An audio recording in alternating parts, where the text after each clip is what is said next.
ദാവീദിൻ്റെ വംശത്തിൽപ്പെട്ട ജോസഫ് എന്നു പേരായ പുരുഷനുമായി വിവാഹനിശ്ചയം ചെയ്തിരുന്ന കന്യകയുടെ അടുത്തേക്ക് ദൈവത്താൽ അയക്കപ്പെട്ടു.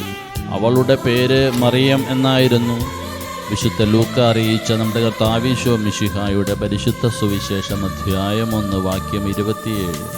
മരിയ ബംബീന, നമ്മുടെ അമ്മ, നവജാത ശിശുവായ മറിയത്തിൻ്റെ തിരുനാളിനുള്ള ഒരുക്ക ദിവസങ്ങൾ ഇന്ന് ആരംഭിച്ചിരിക്കുന്നു. പാതിരാവിൽ കൃത്യം 12-ന് എൻ്റെ മേരി ബംബീനയുടെ രൂപക്കൂടി ഞാൻ തുറന്ന് ഒരുക്കം ആരംഭിച്ചു. ദൈവദൂതരൊപ്പം ദിവികാരുണ്യ സവിധയെ സമർപ്പിച്ചു.